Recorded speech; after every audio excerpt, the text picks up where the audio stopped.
QYT KT-8900. The receiver works actually pretty decent, I think. The transmitter on her hand is cooked. She doesn't do any RF power output whatsoever. Although, if I put my ICOM F50V or F50 next to the radio. Test 1 2 1 2 VO1 MDF testing 1 2 3 3 2 1. Testing 1 2 1 2. So there is a bit of audio there. Mere milliwatts, mind you. But she does transmit. I've had the radio on now, I'd say an hour and a half, couple hours. And you know something? Just sitting here on my bench, not even transmitting, the body of this radio is getting warm. Just sitting here. So I mean, if the radio is already warm, just with receive, I can only imagine how hot this thing gets on transmit. They're doing a fair bit of reading on the QYT KT-8900, and the transmit or the heat sinking for the RF module in this radio is really poor quality, to say the least. This one has failed. I could probably send away for a new RF module for this one. By the time I order it, get it sent, pay for shipping and everything else, I'm probably looking about $30 to repair this. And I'm kind of wondering if I should or just use her as a receiver, because she do have a pretty good receiver. She's got the FM broadcast band in her, which is pretty cool. You know, for a power outage, it's actually a dandy little radio for a power outage. First off, so for listening to radio stations and whatnot, and emergency services and all that kind of thing, she's actually a perfect radio for that. Dandy little pocket-sized receiver. So that's probably what I'm going to leave her as. Use her as a receiver. I'm going to set up her programming and whatnot for that, and probably just going to keep her as a receiver. But yeah, she has a fan in the back room and whatnot, and although it's not running unless, I guess, she gets really hot. It'd be kind of better if the fan was kind of running all the time, I would think.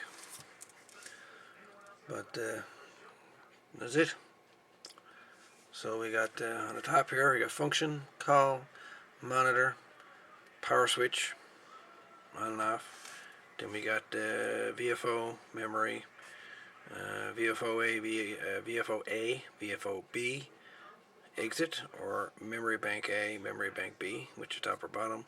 And then we got the FM broadcast band. We got channel selector right here, and the volume right here. Programming plug is right here. The programming cable was also donated to me, and I downloaded the two pieces of software. One was the Chirp software, which gives you some basic programming for the radio, and also downloaded the QYT KT-8900 programming software, which is actually gives a little bit more than Chirp does, so it's pretty cool. But anyways, let's have a little peek on the inside of the radio and see what got cooked inside. I'd say that's what a lot of you are more interested in, is what she looks on the inside and see how much damage was done. I don't say she looks too pretty. Well, boys, what you're looking at here now, you're looking at a little, and I mean tiny, QYT KT-8900. And what you're actually staring at is the RF output, the little PA module for the radio. and basically it's gone kaput. The RF module would be this little critter right here, and there's no power output. I'm going to try to clean this up, see if I might be able to get the part number off of that. They say there's 20 watts get out of this radio. How in the name of God are getting 20 watts out of this? I have no idea. Look, there's actually a hole burned like into the module. An actual hole. Like, holy shit.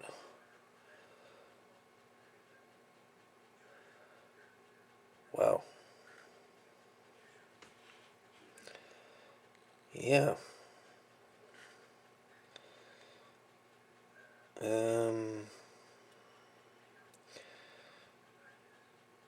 Not good. Because basically the only thing that they had to help with the power, dissipate the heat, was that there little rubber pad. And you can see the burn mark in that, which corresponds to the burn mark down there. So basically what they had done, they got this pad put here to hold for heat dissipation, and then they just decided to put this lump, this lump of brass, like, that's it. A lump of brass was there and screwed into this little standoff.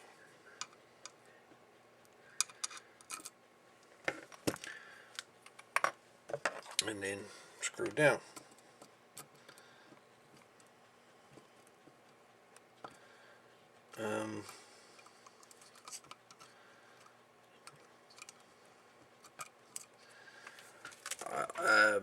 Yeah, this is just, yeah. Make no wonder it failed.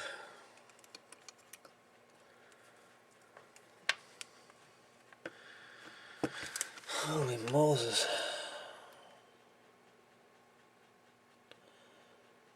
So it's pretty safe to say there's no SWR protection in this radio.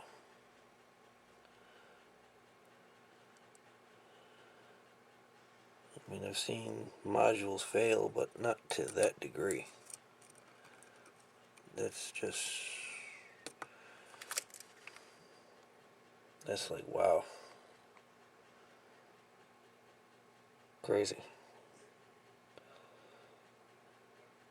It needs way better heat dissipation than what it's getting. And better yet, like, that's a joke what you got done there. This poor radio is supposedly put out 20 watts.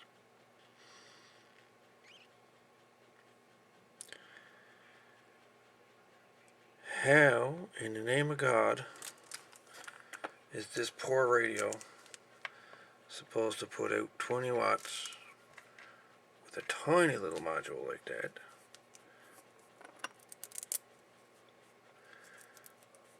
With a tiny little piece of heatsink. Just a little bit of heatsink compound shit stuff. Like, what are they thinking? Like, that's it. That's it.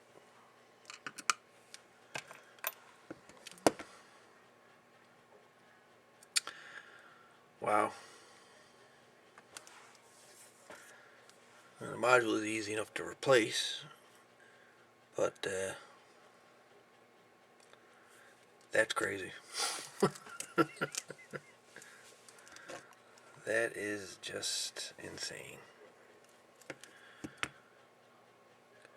Couldn't they have come up with a better way to dissipate heat than doing it like that?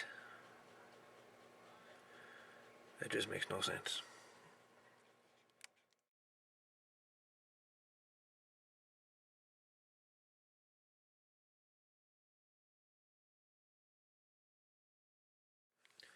So this is the inside of the QYT KT-8900. The PA module sits under here. Audio amplifier right here. Antenna connector. Filter network right here. Little tiny fan on the back. This radio was rated at 20 watts. 25 watts VHF, 20 watts UHF. How in the name of God is this supposed to produce that kind of power without damaging that? That's like impossible. That's just crazy. And this radio is in no way, shape, or form any way bit water resistant. I mean, look through the fan hole here, where the fan is here, and like you can see right through the fan. Like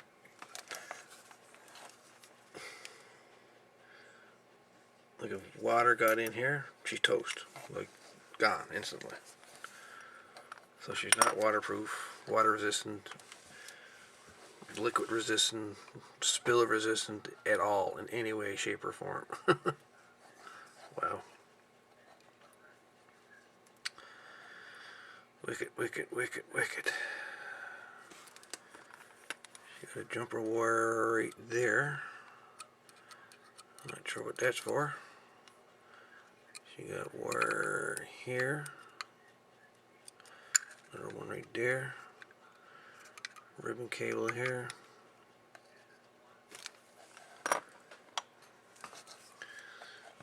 It's just wow.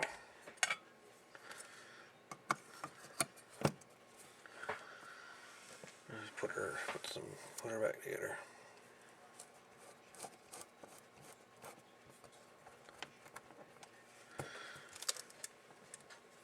The module, technically I can replace it. It's not such a big deal. But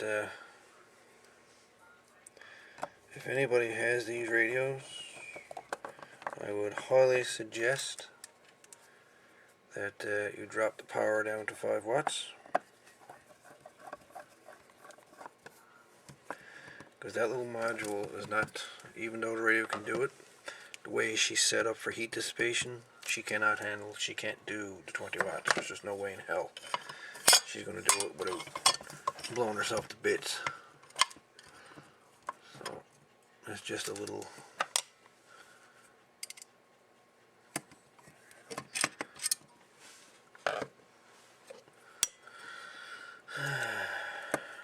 yeah.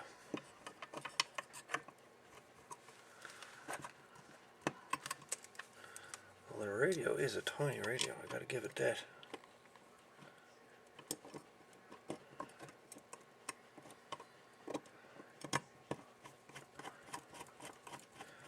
This has to be the most miniaturized radio I've ever seen in my life in regards to a mobile.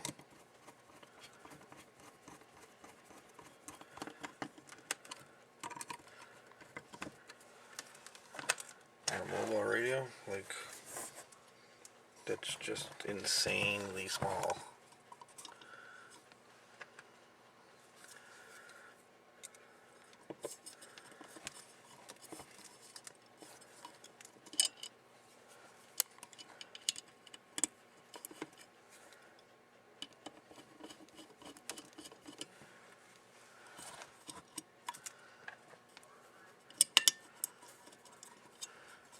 Screws back in here, and the bracket.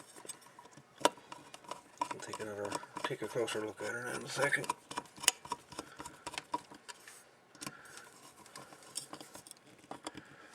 Alright, here we go. QYT 8900 mobile radio. It's like, I'll do a comparison here. This is an ICOM F50 VHF commercial radio.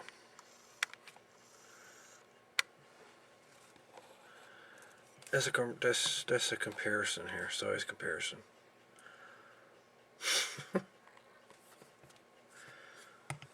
Like, oh my god, this is so small, so small.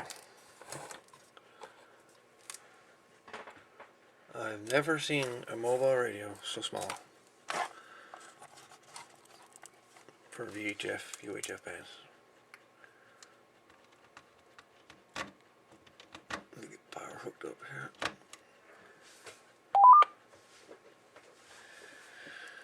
So the LCD screen resembles a lot like the Bofang UV5R, the way she's set up. So she's got function column monitor, power on top, and VFO memory, exit, AB, and FM on the front. She has a programming port right here, channel selector, and volume, and of course microphone. The microphone is a nice little DTMF mic. Like, just a microphone compared to the radio. Like, the microphone is almost fit. It's almost the same size. It's a nice little mic. Makes me wonder if that'll work with a Kenwood commercial radio, you know?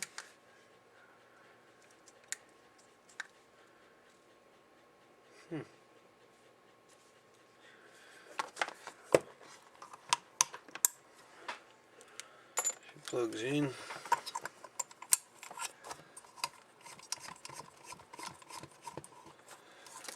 Antenna.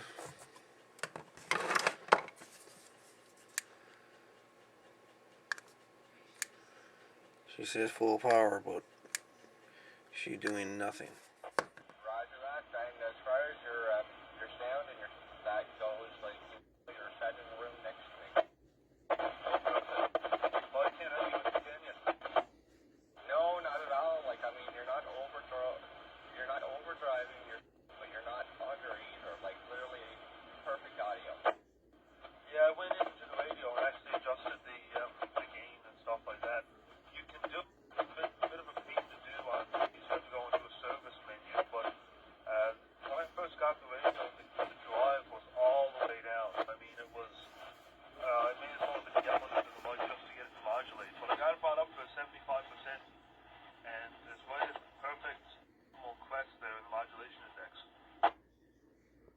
Yeah, Roger. What are you running in the truck now? I know you told me before, but I can't remember. Yaesu 2980. Okay, Roger that. Yeah, I'm actually on a Yaesu now too as well. The FT 2800M. Yeah, it looks identical to this radio. Got the big yellow face on it there. Yeah, Roger that. And the radio's as usual, like most Yaesus, is straight for heat. Yeah, that's right. Same thing as this one.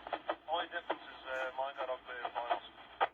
Okay, Roger that. You said that was the 2980? QSL to 2980. And out of the box, she's set up weirdly. Her power steps is really weird. But I went in and wheel locked the finals, so it's 10, 20, 40, and 80 watts and no steps. But by the factory, it was like 50, 35, 75, and then 80. So kind of weird. Yeah, that's a weird bit of a hop